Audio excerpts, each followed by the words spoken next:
Hello, hello, bonjour et bienvenue à tous dans l'After Hoopcast de cette semaine. Erwan Abotret, Thomas Dufont, comment ça va messieurs? Très bien. Ça va pas mal, comme un dimanche. Le nœud papillon est tombé. Bah, toujours pour l'After. D'accord, j'avais pas fait attention les fois tu vois. Eh ben soyons fous alors. Les 4 fois d'avant. J'enlève un bouton. Arrache tout quoi. Ah, non, ouais. bon. Allez, Russell Westbrook carbure au triple-double en ce moment. Nous avons donc décidé de lui rendre hommage avec un petit after sur les rois du triple-double.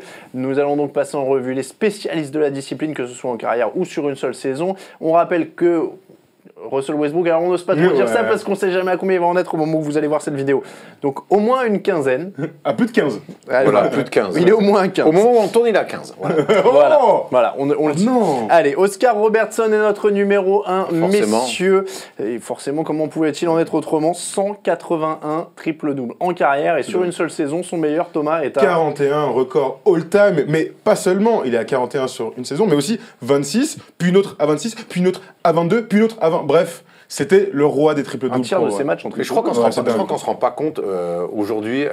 Ce qu'il a été. Là, ouais, ce qu'il a été. Imaginez un joueur, l'impact qu'il aurait aujourd'hui avec un triple-double de moyenne en saison. Puis il mettait pas 10 points par match en plus. Alors c'est ça, sa saison en triple-double, puisqu'il a une saison complète en triple-double Il est en pas que en triple-double, 61-62, c'est des vrais stats, il est à 30,8 points, 12 rebonds et demi et 11,4 passes. Mais c'est ça qui est dingue, c'est qu'au-delà du triple-double, ça pourrait être 10-10-10 qui serait déjà incroyable. Mais il est en plus à 30 points le mec. C'est ouf. LeBron avant LeBron, il a été champion, il jouait avec Karim. Oui, au c'est Bucks, ça. bien sûr. En carrière, il est à 25,7 points, 9,5 passes et 7,5 rebonds. Oui, ils sont champions, ouais, ils sont champions une fois.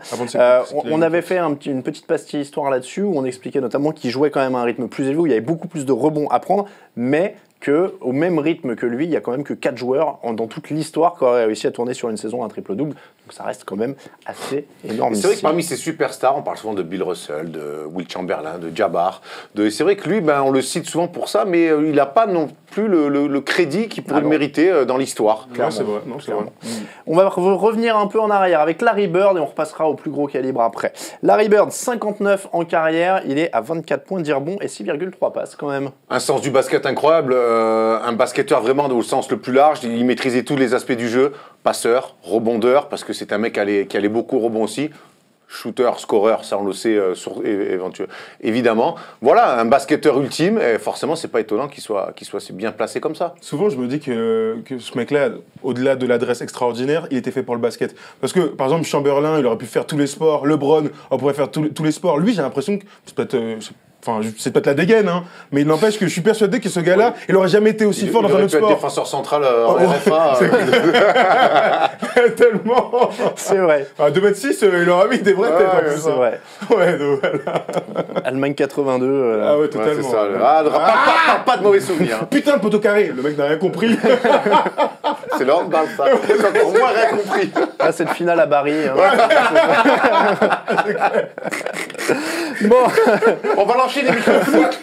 Suivez-nous sur Twitter, on va lancer l'émission foot. On va appeler ça, on refait le foot. Ouais, c'est ça. Entier. On refait tout le foot. On massacre le foot. Voilà.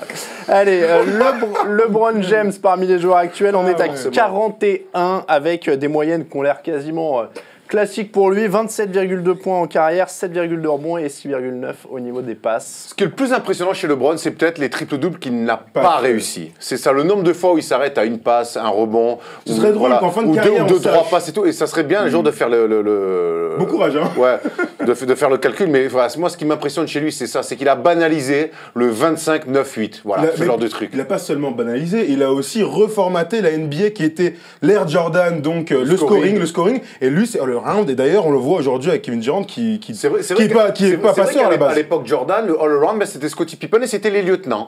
Et lui, c'est vrai qu'avec l'arrivée maintenant après de LeBron James, le all-around a pu aussi être un leader dans le jeu. On va passer à Jason Kidd. Allez, en numéro 3, 107 en carrière, des moyennes en carrière de 12,6 points, 8,7 passes décisives et 6,3 rebonds. Il fait partie des joueurs qui auraient pu faire une saison à un triple-double sur le rythme de l'époque Oscar Robertson. Moi, le premier truc qui me vient à l'esprit avec Jason Kidd, au-delà du grand joueur qu'il a été, c'est pour marquer ce kiff du triple-double, c'est qu'il a fait 2 séries de playoffs en triple-double. Ils sont rares à l'avoir fait. Oscar Robertson, Will Chamberlain, Magic, dont on va parler plus tard, et Jason Kidd, qui fait partie quand même des années 90-2000. Et donc, c'est bien la preuve que faire un triple-double dans le basket moderne, c'est incroyablement compliqué. Et lui, il l'a fait. Et puis, c'était une époque où ça allait beaucoup moins vite quand même, Ouais, au début des années totalement. 2000. Hein. Ah, bien sûr, Au niveau du rythme. Après lui, on se souvient ça qu'en courait. rookie, il allait très vite. Et puis, ça fait partie de ces meneurs qui, alors même si en fin de carrière, il mettait dedans, c'est ces meneurs qui sont arrivés en NBA sans un tir assez fiable. Et du coup, quand on a un meneur, et on parlera tout à l'heure de Magic Johnson qui n'avait pas un tir à 3 points fiable, qu'est-ce qu'ils font? Ils font autre chose, ils sont dans la passe, ils vont aussi au rebond, et ça rend, et ça amène ça. Il n'y a pas beaucoup de meneurs shooters à droite, donc qui font beaucoup de triple-double. Je crois qu'il finit quand même sa carrière dans le top 5 des paniers marqués. Hein. Marqué, mais oui, pas en toute sa pourcentage. période Dallas et à Phoenix, Bien sûr, et mais même c'est au dingue. Nets, Ouais, je veux dire. il en mettait, il était capable d'en prendre, mais c'était pas un mec fiable à 3 points. Steve Nash, Voilà. quoi. Mais il était devenu un shooter un peu Correct. correct à la fin, il prenait ses petits mais shoots en dans un vieillissant, fauteuil. Surtout sur les 20 derniers matchs au Knicks, Mais où il après, mettait pas un panier. Après, tu vois, c'était genre, tu passais en dessous des pics, hop, il sanctionnait, sur un retour de passe, Un genre de basket, mais quoi, c'était pas, encore voilà, heureux. c'était pas un mec après. Donc tous ces meneurs-là qui sont pas des shooters naturels, voilà, c'est mieux de le dire comme ça, mais ils font plein d'autres choses et ça les amène à faire des triples-doubles. En saison, il est sur la saison 99-2000, qui est peut-être la plus complète, il est à Phoenix, il a 14,3 points, 10 passes et 7,2 rebonds.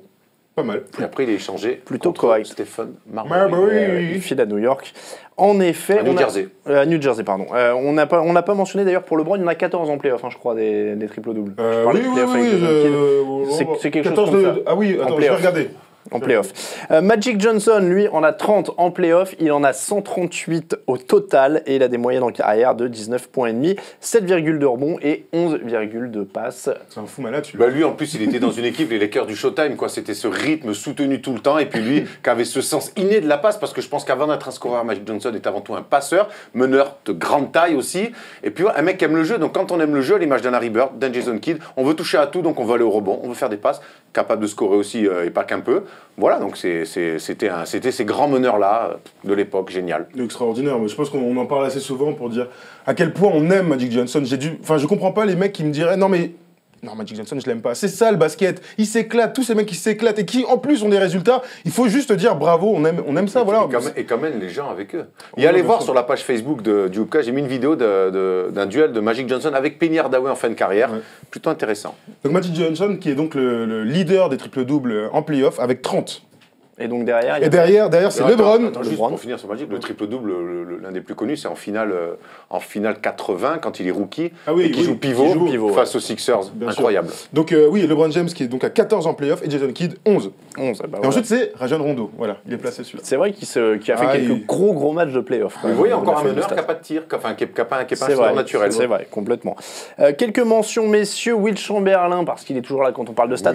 78, et avec quelques belles saisons, il fait une saison à 31 triple-double, rien que ça, donc c'est le deuxième marqueur après. Ça veut dire que les mecs qui ont un match sur 3, Robertson aussi, c'était un match sur 2, 41, un match sur 2. On n'avait jamais vu ce reportage où Bill Russell parle de Will Chamberlain et il explique qu'en fin de carrière, Will Chamberlain peut-être un peu lassé de scorer parce que des fois on lui disait tu sais que scorer. Et c'est un mec, il a fait des saisons des fois avec beaucoup de passes. Il avait des périodes où il était plus passeur que scoreur parce qu'il dominait trop et qu'il voulait. Et puis des fois il disait tu marques plus et là il se remettait à mettre des cartons et tout. Donc c'était un joueur peut-être un peu plus évolué que l'image qu'on a de lui d'une simple machine à dunker et scorer. Fat Lever, on a fait les pseudos la dernière fois. C'était pas qu'un pseudo, c'est 43 triple-double.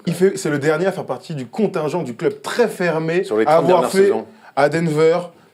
Non, sur une série de playoffs, il a tourné un triple-double. Il fait partie de ces mecs-là. Donc c'est un mec dont on parle jamais, à part pour son nom qui est quand même drôle. Mais tourner un triple-double, regardez, c'est encore un physique, j'ai envie de dire, de basketteur normal. Et donc le triple-double, c'est pas seulement un physique, comme pour Chamberlain. Il faut vraiment être fort partout. C'est dingue de se dire ça, d'aller au rebond tout le temps, de faire de la passe, tout le temps la balle dans la main. Tu vois, Zach Randolph, en a fait il y a pas longtemps, c'est le premier de sa carrière, donc ça peut arriver à l'occasion. Mais c'est des mecs, tu dis, lui, sur les 30 dernières années, t'as Magic Johnson qui en a fait 10 sur une saison, t'as Magic Johnson qui en a fait 17, c'est le numéro 1, et c'est Fat Lever qui est deuxième avec 16. Grosse cote, hein. Devant Michael Jordan qui a 15 et Westbrook qui a 15 ou plus. Après, ce que dit Thomas, c'est pas faux, c'est un truc, entre guillemets, de joueur intelligent, le triple-double. Quand on voit Kidd, Johnson, James, Bird, Robertson, il y a du QI basket. Exactement. Il y a Westbrook aussi, les gars. Alors, on va y arriver dans les mentions, juste pour vous donner quelques références quand même. Michael Jordan, on parle souvent, 28 en carrière. Donc 15 sur une saison. Donc 15 sur une saison, c'est dingue. Il y a une saison où il plus s'est jeune. démené. Un peu jeune. Et puis, Grant Hill en a plus que Michael Jordan. Il en a 29. Ça m'étonne pas, et moi. tous réussis sur ses 5 premières saisons. Il a une saison à 14. Malheureusement, on sait Ces années Détroit, quoi. C'est là où il est vraiment, touche à tout, blessures quoi. derrière, malheureusement. Et On se Russell souvient, Westbrook, Grant Hill, vas-y. pardon, excuse-moi, on se souvient que Grant Hill à Détroit jouait avec Alan Houston, un shooter. Donc c'était les deux ailiers et que Grant Hill, c'est lui qui s'occupait beaucoup de la création. Donc il arrivait beaucoup à trouver Alan Houston et ça lui faisait aussi pas mal de passes D. Après, on sait que c'est un joueur complet qui allait aussi au rebond et qui était un fort scoreur. Donc voilà, c'est pas si étonnant que ça. Et Russell Westbrook, donc, à 32 à l'heure où nous parlons, bien sûr, puisque c'est en Alors là, évolution constante. Et lui, pour le coup, alors déjà, c'est pas un shooter naturel aussi, même si je pense de tous les meneurs qu'on a cités, c'est peut-être lui le plus adroit.